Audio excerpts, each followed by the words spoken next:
computer. Here we go. All right, gang. Thanks for jumping on. We are going to dive right into what Maxwell is kind of known for, is that leadership matters. So if you've ever heard of John Maxwell before you read this book, you'll know that he is the leadership guru. In fact, in one of his videos, he says that there is nothing you can propose to him, a leadership question, that he hasn't already answered. And it's not because he's very wise, because he's just been around a long time. So I thought that was pretty funny. But yeah, so we're going to jump into leadership matters. And I think this subject is so vast and so big and so difficult to kind of really put our arms around. But I think that a lot of us have experienced leadership in some form or another, even before Plexus, right? We've been placed in some sort of leadership, or tried out leadership, or have, even in school, right? I mean, even in school, there's opportunities for leadership. And so I think leadership can be a very confusing thing. And I'm going to explain. The leadership, oftentimes we kind of put it in the sense of position, authority, instead of actual leadership. So there's a difference between having a boss and being a leader, right? I mean, that's a big difference. We've all worked for bosses, and some of us actually work for leaders, right? Or we've worked with leaders, or we worked with bosses. The position of the person doesn't necessarily make them a leader. Just because they're in that position doesn't mean they have leadership abilities or skills. And so I think we've all worked with those people maybe in the past that you're like, I don't know how you got here. But you are here, and you are our leader. So we're gonna jump in, and there's so much here that he talked about. And so I'm just gonna open it up from the very beginning. I want to just briefly talk about a few things here at the start, but I love the idea of leading matters. And he talks about doing three things well to lead yourself, right? And that's, I don't know if anybody caught that, but we're going to jump into those here in just a second. But I think he said the most difficult thing to do, the biggest challenge, right, is leading himself. That's one of the biggest challenges that he has to overcome. So any initial thoughts on this chapter? I'd love to hear from you. There's just a lot here. So just, you can pretty much start anywhere you want to start if something just kind of jumped out at you, and we can go from there.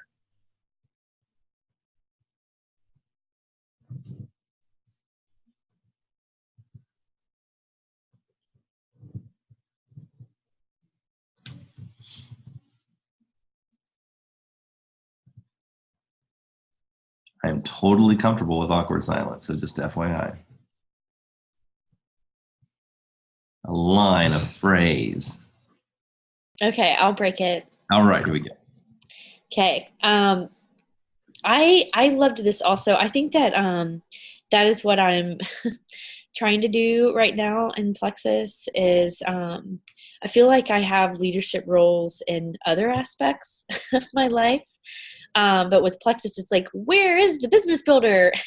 And so I really resonated with this. I think it's so easy to be like, where's the one that's going to run with me, truly, consistently with me? And so I really valued how he talked about that, leadership is yourself first. And I'm like, okay, I'm investing in that, and I'm doing that right now. And it's just a good affirmation that, like, you're not like missing the boat by doing that, And so I really resonated on page 75 when he talked about, like, practicing is not amazing, studying is not amazing, like how he broke all that down. He's like, showing up is not amazing, like it's typical, like you do that, but then when you put all of these together and it's combined and it's done consistently, then it's exceptional. And so it was just a great reminder of that, all these little things that you're doing, like, it's not that we need to be patting ourselves on the back and be like, I'm so amazing that I'm showing up and working, like, but it's like, yeah, it's like, that's what's going to bring the aspect of harvest and growth and movement and all of that. So I think for me, when it comes to Plexus, like, it's like, I feel that it's a place of it can be a place of defeat for me that I don't have like a team. So it's like when I read this and I'm like, well, I'm not really a leader because I don't have this team. I don't have a team. But then he's like, yeah, but you're a leader because it starts with you. And you're leading. It's just, so I think that I pick up like, how do I influence, and then how do I maintain myself, So. No, I love that. And I think oftentimes we got to be really careful not to be leadership junkies. And that's what I mean by is I've met a lot of, I've met a handful of people over the last 4 years that they're on every book call. They're on every, book study, every Zoom call, every leadership reading all the books. They're not doing anything though with it. They're not doing, they get all the information, but they're not applying it. And I think you're right. I don't think you can lead other people until you can lead yourself. Like, I just don't think that's possible. And so, but I resonate what you say about the team aspect, Tricia, that like, well, I don't have a team to lead, necessarily, but you're developing into the leader that is going to attract people to lead. You know what I'm saying? Like, and I think this has kind of been the most humbling thing. Plex has been super humbling for me. I mean, I've literally taken classes on leadership and have had led the church all these years or whatever. But I realized after I started doing a lot of self-development, which was a foreign concept to me, is that I wasn't that great of a leader. Actually, like, I wasn't that great. I thought I was really good. And I realized I'm a decent speaker, but I'm not a really great leader. And so I've had to develop that in me. I've had to develop those skills in me. So I love that. And I love the idea of just like, it's not exceptional just to show up. It's not exceptional, but it's all those things combined. I love that. Yeah. It's great. Anybody else about leading themselves, or did you see anything significant in that first little bit? I was just thinking, just the reminder of the consistency that compounds. So, even though it doesn't seem like, you're making great strides, or they're not large things happening. It's the small things that compound, that you're doing it consistently. Even if it's only maybe 3 reach outs a day, that's 3 reach outs like that's 3 connections that you're continually doing, and it will compound because you're doing it every day. So being consistent in some of that small stuff that will compound. Terry, yeah, that was great, Kelly. And I have a thought there, but Terry, were you going to say something?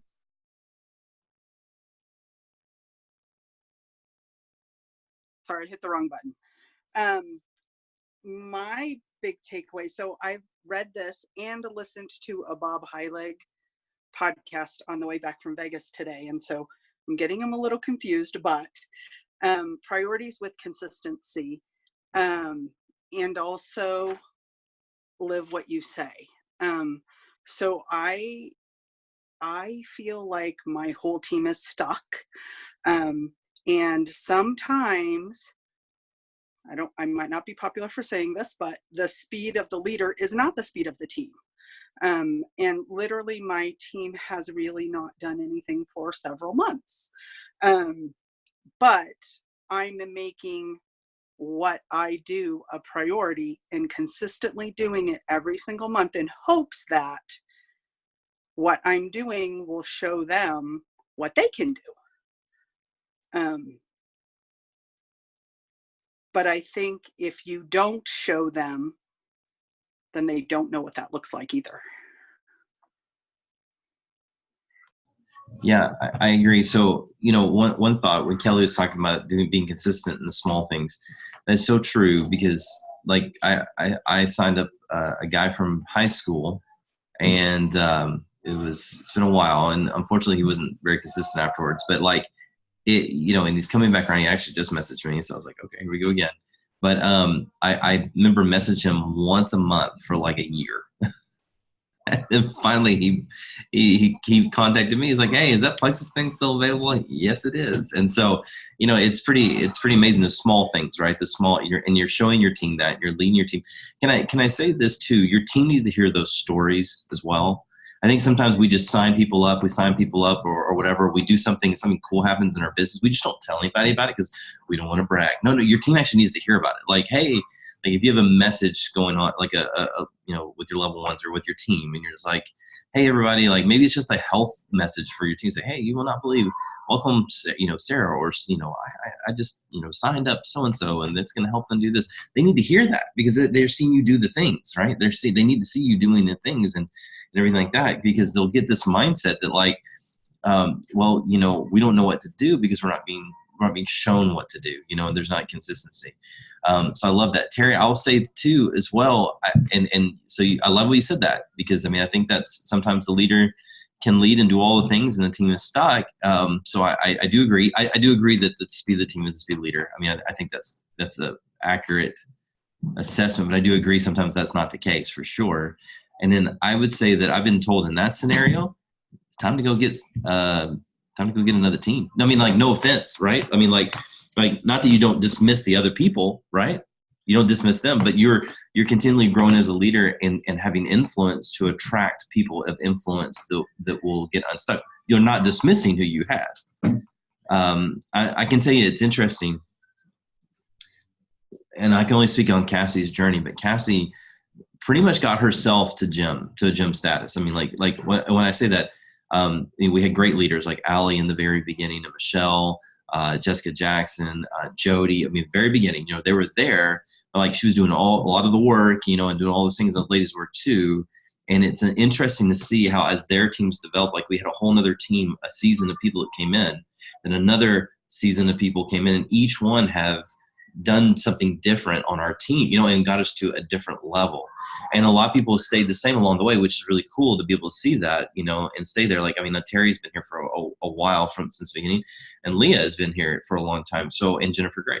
So, I think it's pretty cool to see it, but just know that, if we focus so much on getting our people unstuck, we may, and I know you're not doing this, but we may have blinders on to not be able to see the other team that we need to go ahead and go out there and get, and that's okay, because you're not betraying those people, because when more people come on your team and are doing the things and getting unstuck, it's inspirational to them to get unstuck and let's go, let's do the work, anyway, but yeah, I think those are both good thoughts. Anybody else on leading yourself, or just these anything that popped out on you in this chapter?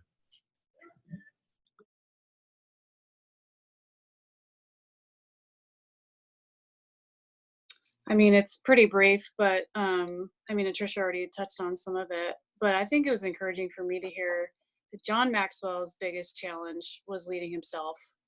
And again, she'd already touched on quite a bit of that, but I was like, that's helpful, because like you said, he's like leadership guru, and you can't ask him a question about it he hasn't heard or answered before.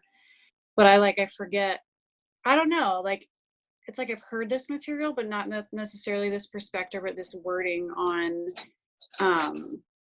like being intentional in leading your own life. I don't know. I think it was just a really nice twist on things I'd heard before, and to know that it's not easy, that it is a challenge, and you can't just have good intentions. You have to have good actions. And actually, that came up in church today too. We just wrapped up a series on Proverbs, and Pastor was talking about that as well. So, just a little nugget. Yeah. No, it's good stuff. You can have all the, every Sunday night I have all the intentions in the world to make Monday awesome, and there goes Monday, So yeah, I love that. Let me ask this. Let me kind of take a step back a little bit and ask the question: what do you all feel is one of your biggest leadership challenges? Like, what is something that you feel like you can improve on, or something you need to increase your leadership in a certain area? What is your biggest challenge? Do y'all have one? Does one pop up in your mind real quick? Tell you mine. Mine is absolutely wanting it more for my people than they want it for themselves, which hence is why I'm still working with the same team who doesn't want it as much as I do. And so I have to, Bob highlights like you're missing who you're spending your time with. Are you spending it with the right people? Are you spending the amount of time you need with the right people? And I'm spending all my time, I think, with maybe the wrong people right now. Not that won't change somewhere down the line, but right now, those people don't want as much as I do for them. Man, that is huge. Amen to that. Amen to that. I've been there, done that. Can I tell you, we had an exceptional, and I'm going to give her all the credit. We had an exceptional conversation in Hawaii with Allie. So Allie and her husband Jason and me and Cassie, pretty much every night in Maui, snuck down to the hot tub and stayed out there till midnight just talking. It was wonderful. It was grand. I can't wait for all of you to be there. But we went and snuck down, and Allie has done something pretty spectacular. And I think it's what John Maxwell, not in this, but in another book, he talks about time management when it comes to people and ability. So he has a fancy word for it. Can't remember it right off the bat.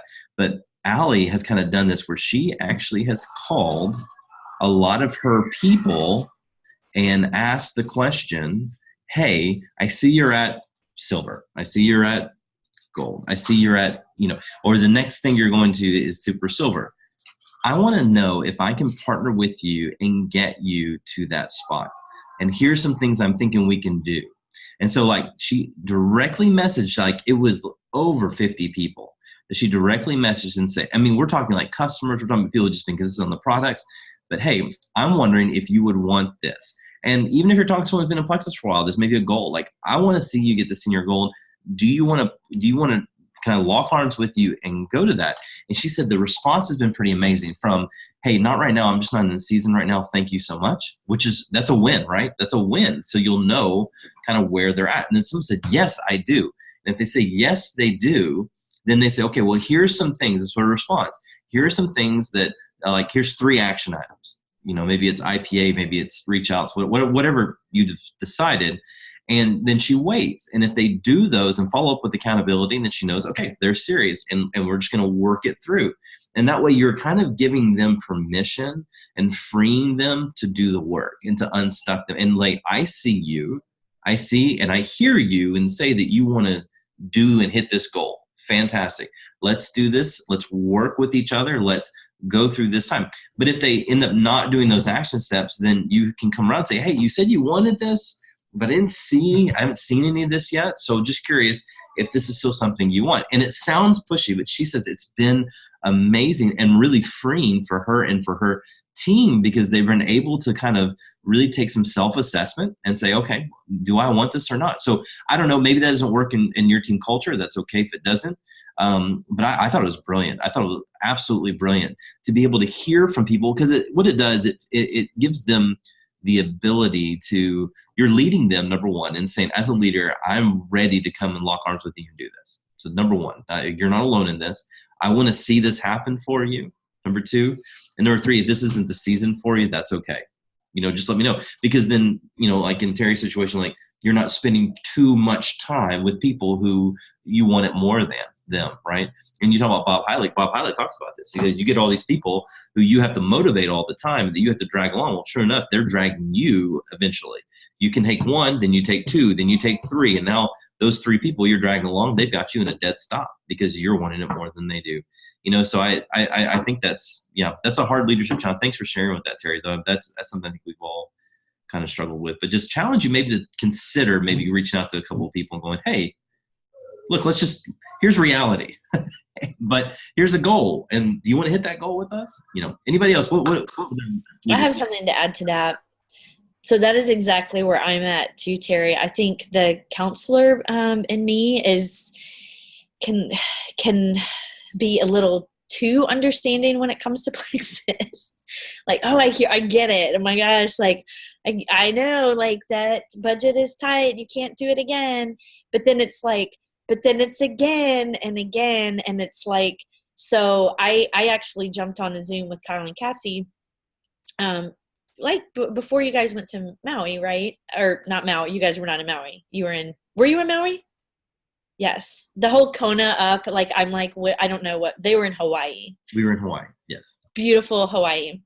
But something that Kyle said to me is like really impacted my movement, because don't know a word count, but I said multiple times, I just feel that I'm in a slimy pit and I don't know how to climb up and out of it. And Kyle just said, your awareness shows that you're not in a pit. Like, you're not like drowning, like you're standing, you're moving. And so I used that. I was like, okay, I am in a place where I'm like, Terry, exactly what you said. I feel that I am investing in the wrong people, and it's keeping me from moving forward because I'm trying to get these people to move and these people to be passionate about what their goals are. And I'm like, you're suffering and you need to be consistent.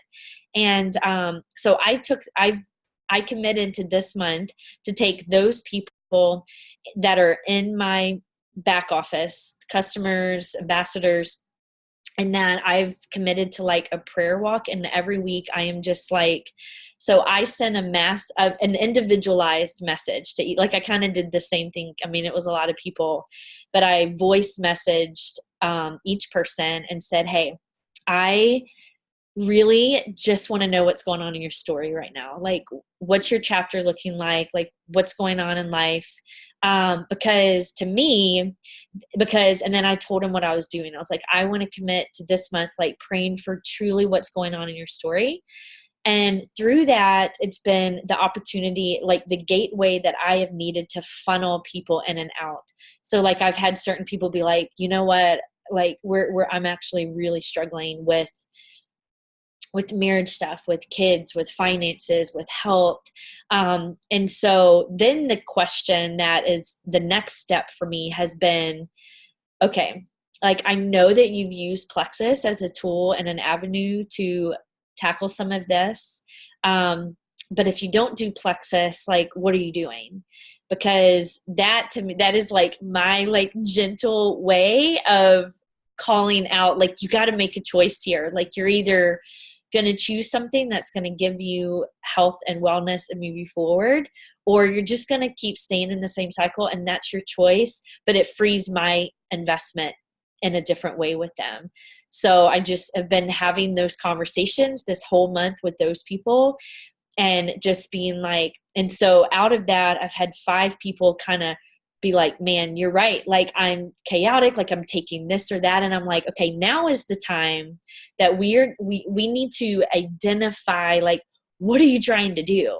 So it's just kind of given me that refreshed, like, conversation with them. And so Terry, I know me and you are just very similar in the way that, like, we are gonna be in a person's corner until they like kick us to the other side, and then we'll crawl ourselves back to the corner again. Like, we're just not going to leave supporting people. And I think that that's a strength of ours until it's a weight for us, you know? And so I think identifying that is funneling out in the way, I think that we have to funnel differently than other people may have to funnel. And for me, that has been coming at the avenue of that's an authentic conversation. I authentically commit to praying for people consistently. So that's like a normal conversation for me, you know, like I wasn't making it up so that I can have a Plexus conversation. It was, if I don't know what's going on with you, then I can't help you. Like, I just can't help you. And so through that, I've found out marriage is struggling, financial debt, like really hardcore children problems, like, you know, stuff like that. So I'm like, all right, pink drink matching your life story. Like, we can come up with a goal for that for you, but it kind of helps you know who to set to this side of investment and then move forward with new people. Yeah. So it's good. Yeah, no, it's good. And because sometimes we'll just think, well, people are just lazy, you know, or they're just not doing, but maybe their life is chaotic, you know, and crazy. So it's always good to have those conversations in appropriate timing. And, you know, well, I have a lot of thoughts, sorry, just running through my head, but I'll try to be brief. I think too, we want to be careful not to give up on people, obviously. So don't hear me say that. That's not what I'm saying. Don't give up on people. But I think sometimes we sign people up, or we get them on our Plexus team, and then as leaders, we're like, we're going to lead them, you know. And when they're not moving, you're like, oh my gosh, but this is my team. These are, you know, you're like kind of holding them close. Like, what if they leave? What if they leave? What if they leave? Then that means there's more time for you to look at other people. I mean, honestly, we gotta just have this kind of broad vision and being able to kind of assess where people are, know their why, understand their story, know where they're at, but also know when it's time to, okay, this is not your season. That's fine. I'm going to go, you know, pour some time in. One of the things Maxwell says when we were at the Q&A, somebody asked, what's one of the biggest mistakes you made at the beginning? He is spending too much time with the wrong people.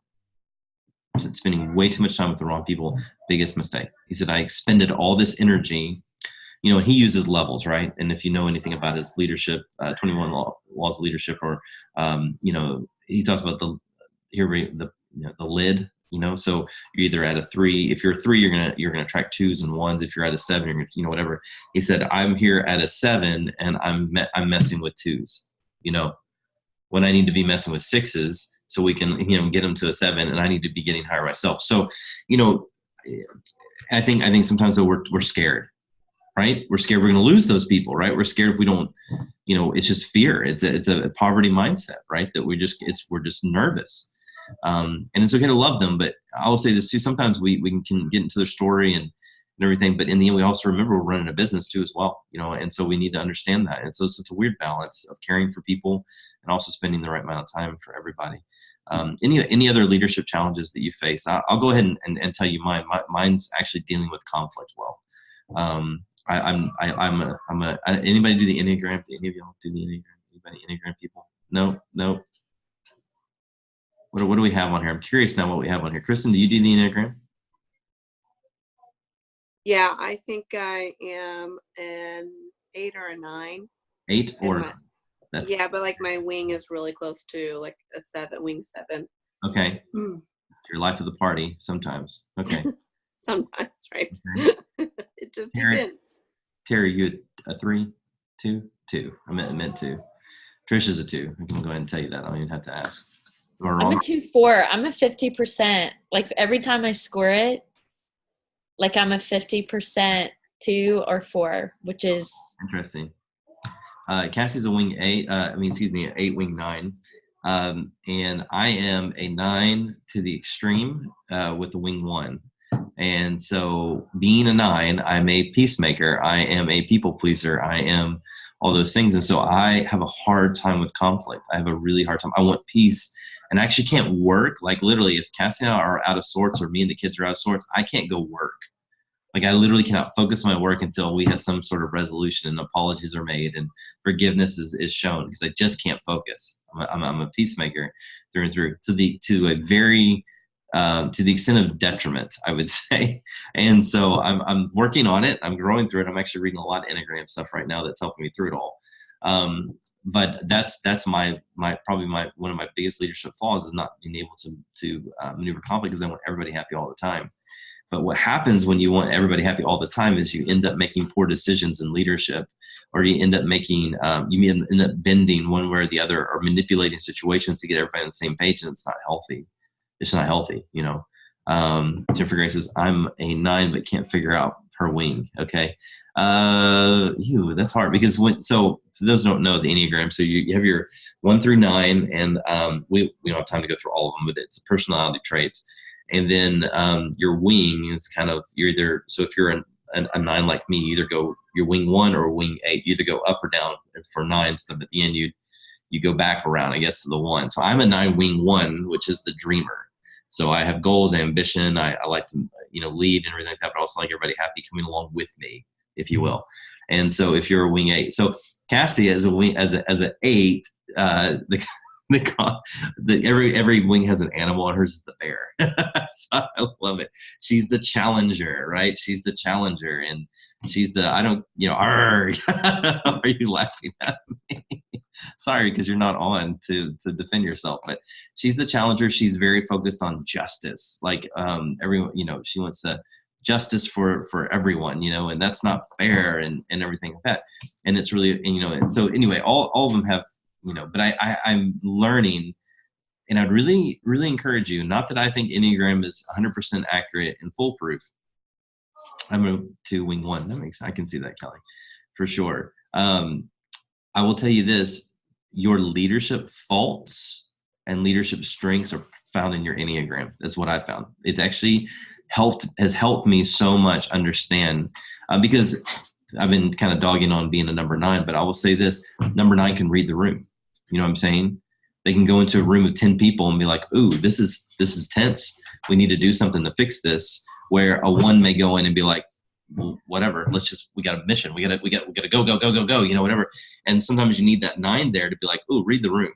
That wasn't a great timing to say that, because we need to all be on the same page here. And so each one has its benefits, right? But so that's my leadership if you will, challenge that I had. So anybody else want to talk about one of their leadership challenges that they're really challenged in leadership?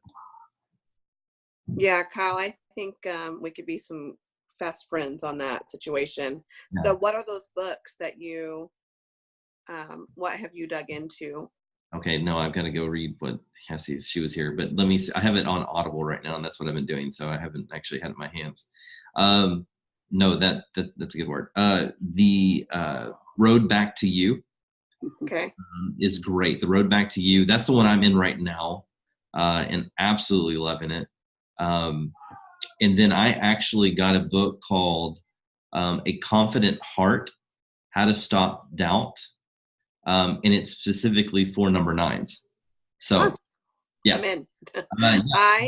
I I can put it in a message thread if you want. But yeah, I would say The Road Back to You is a wonderful spiritual exercise by Ian Crone, and he kind of goes through every single number. And he talks about wings and triads. It's very, very fascinating. There's so much behind it. But yeah, and you can grab it off of Kindle or Audible pretty cheap. So yeah, my people, they come to me, they tell me what their goals are. I'm like, yes, I'm here for you. I'm cheering you on. I'm going to check on you. And so I keep them for a little while. And this has not happened with everybody. I'm not just like getting people and they're dumping me, which is what I'm saying. But like then you get the message, the text message that says so-and-so has canceled their subscription or turned off their thing. And I'm just like, ugh. It kills me. And then I'm like, oh no, I have to contact them, or they're going to contact my upline, which she obviously is very helpful. The person that I'm signed up underneath. But I crumble and have to work myself through getting a hold of those people. And it's nuts. When in reality, like it took me probably 2 days to contact someone. I don't know why it paralyzes me so much. But once I finally did contact them, we were able to really work through some things together. So, anyways. No, I think that's so true. And I don't know if any of you battle that, but we also are so fearful as leaders what people think, you know? Yeah.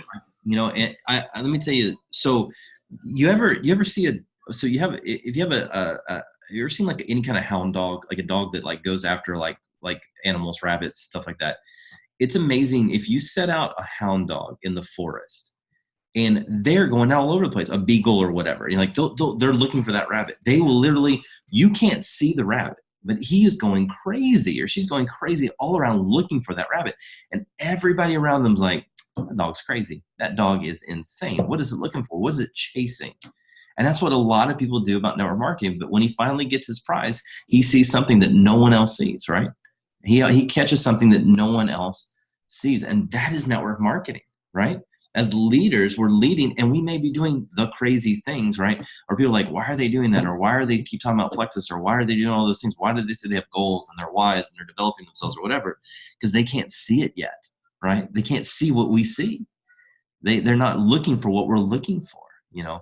And so I think one of the greatest, and Maxwell talks about this, but one of the greatest pitfalls, I think, is we care way too much what other people think, you know, and we don't see our value in our own eyes or our creator's eyes, but we see the value in the eyes of others. And that's just not how it's meant to be. It's not healthy that way.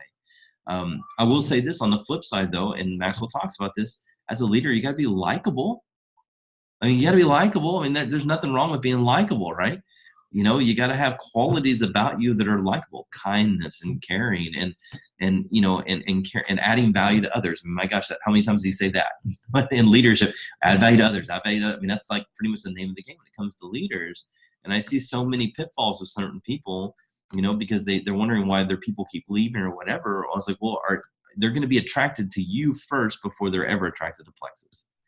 That's all there is to it. People sign up for your team because they're interested in Plexus, but they trust you. They don't trust Plexus yet. They never even tasted the products. They have no clue if they can make money off of this. They have no clue if this can be a career. They don't know that, but they trust you. And so how are you going to steward that trust? How do you steward that trust? How do you show up and be significant, do the little things, do the big things, and steward that trust well, you know? And so, yeah, anyway, sorry, I can keep going. I really am passionate though about that idea of other people and what they think. So anybody else on any kind of leadership faults that you see, or anything in this book, this chapter that you really like? There's so much. I hate to just pinpoint one thing.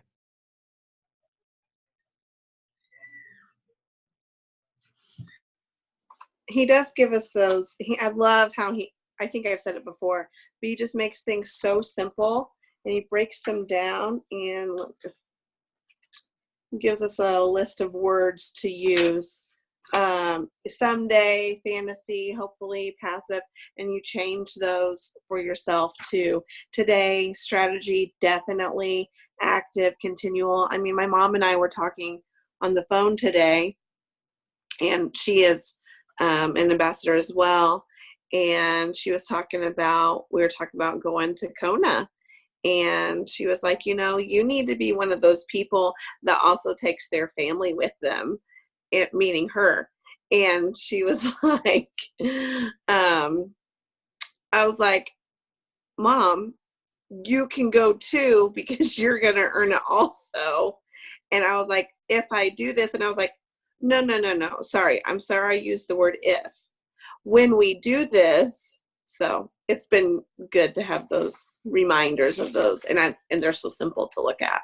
Yeah, that's good. I mean, mindset and how do you speak to yourself is key for leadership and leading yourself. I mean, another one that you just jogged my memory, Kristen, that sometimes we say that when it comes to challenges in leadership, this is just who I am. How many times have we said that?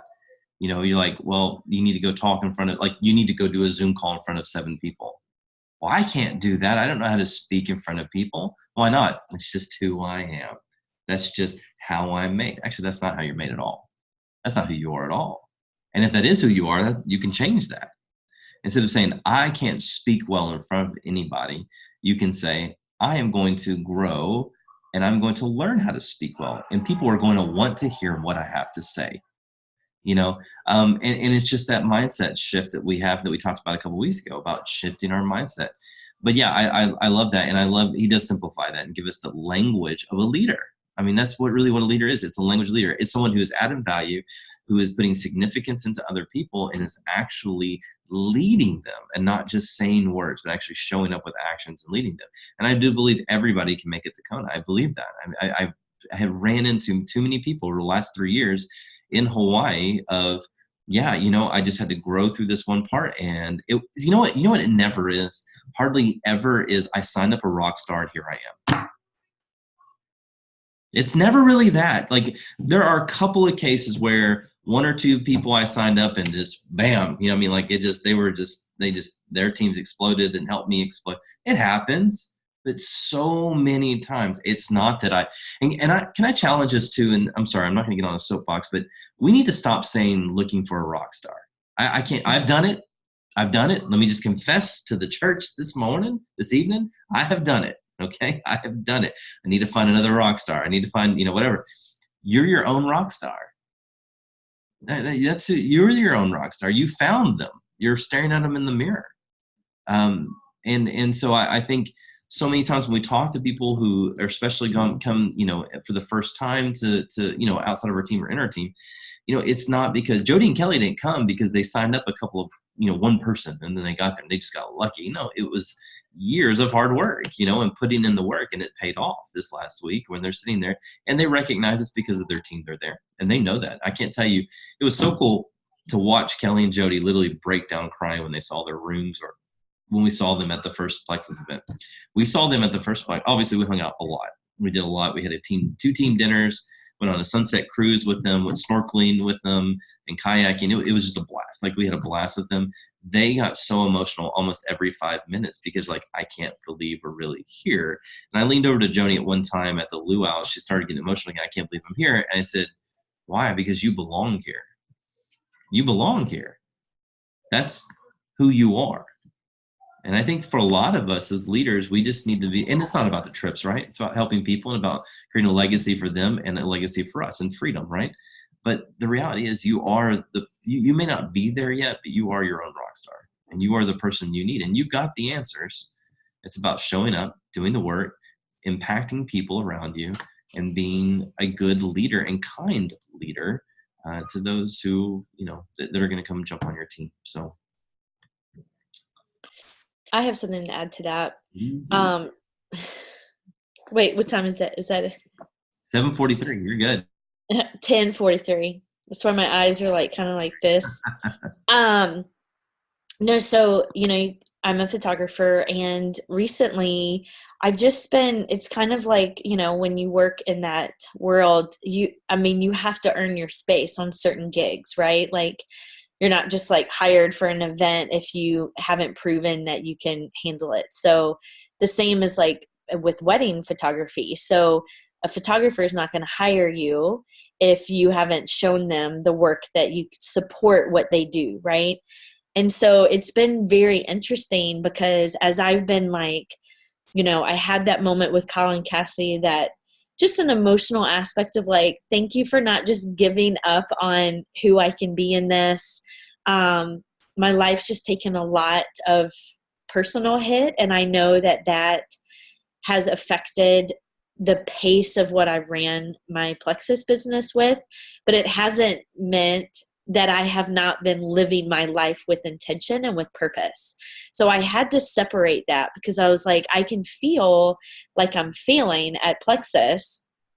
And so then that can carry on to like, I'm just failing at life. And I'm like, I'm not. I just haven't been running the pace that gets me to Kona, or gets me in that position. But that doesn't mean that I'm done and that I need to call it quits. Because my husband just sat down with me the other day and said, babe, like, you have consistently paid for our family to be on product. Like, don't minimize what that is doing for our family. And so to go back to Plexus, I've been shooting weddings. I've shot like 3 over the past like 4 weeks, which is a lot. And I was at one Saturday, and it was an hour away and an hour back, and I worked. And I remember when I was driving there, and it was along that same line of where you belong here. And I was like, man, I've been doing this for like, I was working with like my favorite wedding photographer in forever. Like, she's incredible. And I was like, I earned my spot here because I kept doing what I do. I just kept doing it. And then it was like all these things kept coming to my mind of like, oh yeah, I remember that conversation I had with Colin Cassidy a few weeks back. Like, and and Leah, what you said, it's about just, and Kelly said it too, like, it's just like what we keep doing. But I think that we can get lost and just feel that we're failing. And that word, when he was, like you had talked about the list of should and could and all of that.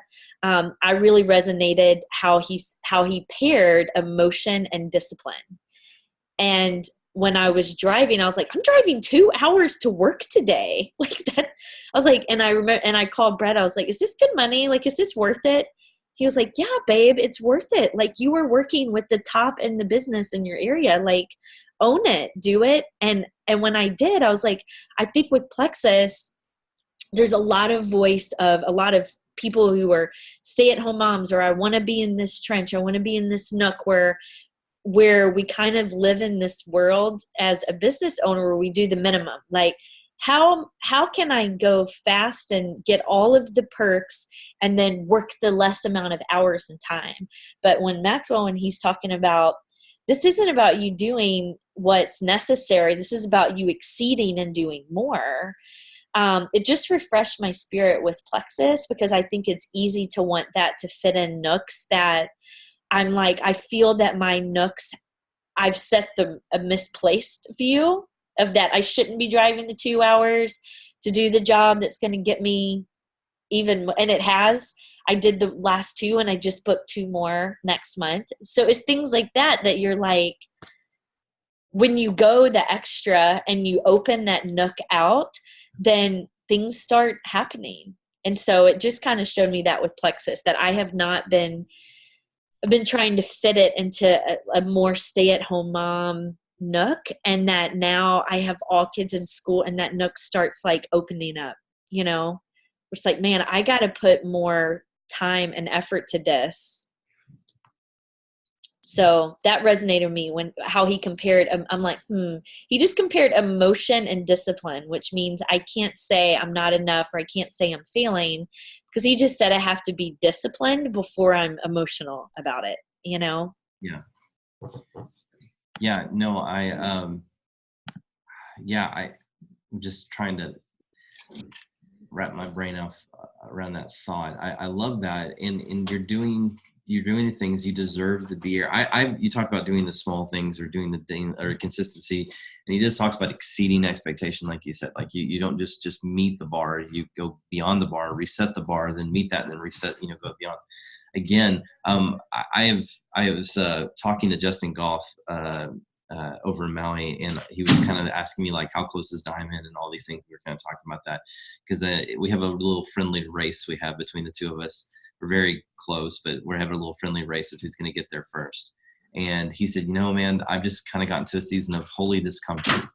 I said, holy discomfort? What do you mean? What does that mean? He goes, I think comfortable is my enemy, and I don't want to be comfortable. I don't want to be in a I've arrived mentality, or like I've made it, or I don't, I'll never make it. He's like, I just want to be constantly in discomfort. So I'll just keep leading and keep going and keep pushing, and that I deserve to be there. So I love that, Trisha. Like that's great. And, it's doing those small things to get you to those levels, that we've talked about and we've been talking about, along the way. So it's good stuff. All my kids are getting done with student ministry stuff and are walking in right now. They're all just quietly sitting here.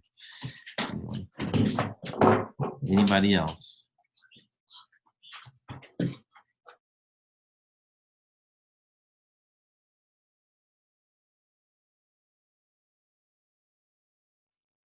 I just think it's totally cool that somebody recognized who we are, what we do, and said, you know what, I'm going to take care of that community. We have this, he's come around all these people and pulled all these incredible Plexus people into what he did. And I'm assuming obviously this is out for other people, other MLMs. But I just think I'm blown away by it. I think it's totally cool. And I love like that. Beyond, there's no doubt in my mind, like Plexus is going to change the MLM mindset for people. And he helps us do that. I follow someone that does a different company, and I don't know, it puts a bad taste in my mouth, and I'm hoping. Sure. I do see some companies, I think that they need to kind of get on our bandwagon, but maybe they just need to be Plexus instead. But I do think that I'm so excited to be part of the wave where we're going to see this change for people. Amen, Teresa. I love that. Yeah, and let me tell you, Christopher Pake even said something. He's over all global advancement in Plexus. He was at convention. He used to be with he was with Herbalife. And anyway, he kind of gets choked up when he talks. Maybe he's that executive. I love him. And he did the same thing in Maui. But, he talked about, and then him and the CFO talked about the finances of Plexus and where we're going and the countries we're trying, that he didn't say specifically what country we're trying to get into, but they just kept saying, but we're going to do it the right way. I love this quote. He said, we're going to stay right down the middle when it comes to morality. We're not going to even pretend to even flirt with the edges of morality, right? We're just going to go right down the path and do it the right way, because we want to be a legacy company. And I agree. I think they do it the right way. A lot of people have been asking about this CBD stuff. Like, why isn't CBD launched? And it's like, well, they're actually waiting for the farm bill to pass in the federal government so that they can launch it with full confidence, not having to pull it later. So they could launch it next week. They could, and we can start sales on it and everything like that. But they're waiting to do it the right way. And they always have the ambassador, and they always have the ambassador in the forefront of their mind. Like, how can we serve the ambassador more?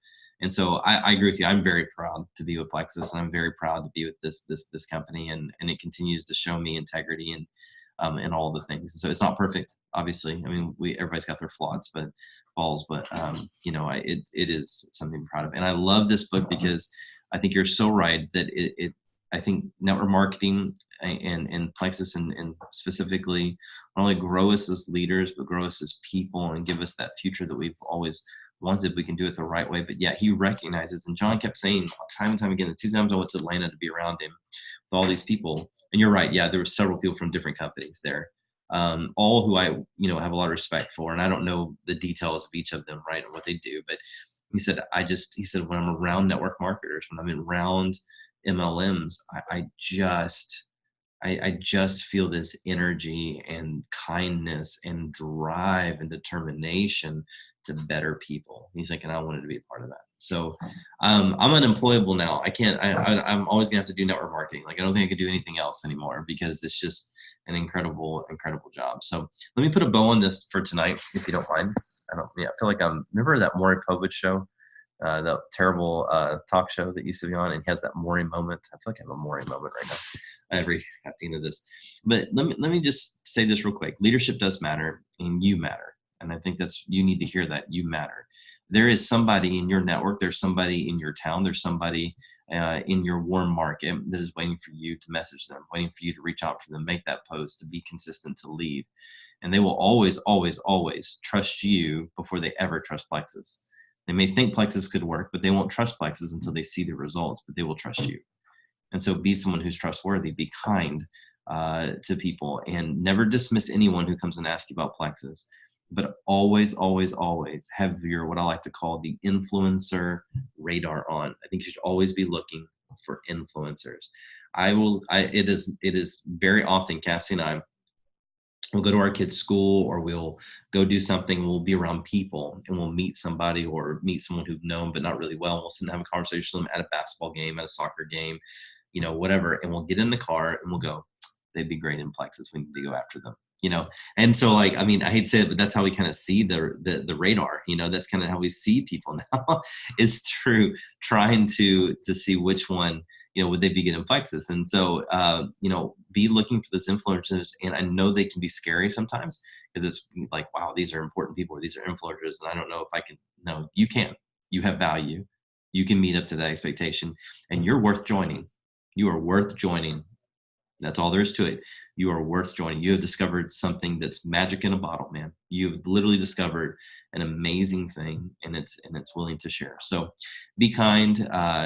Make sure that when you're posting, you post something that you would want to hear and listen to, and just keep being you. So appreciate you all, ladies, for being on tonight. I hope you have a wonderful evening. Let's let Trisha get to bed. She looks like she's almost halfway there. So we're going to let her get to bed. And just kidding. Always looking bright and chipper as always. Miss Trisha, thank you so much. And we hope you have a good night. Next week will be our last Sunday together. It's on my absolute favorite topic, significance, because there's success, which is temporary, but then significance is everlasting. So we are going to talk about that. I can't wait. Have a wonderful night. See you.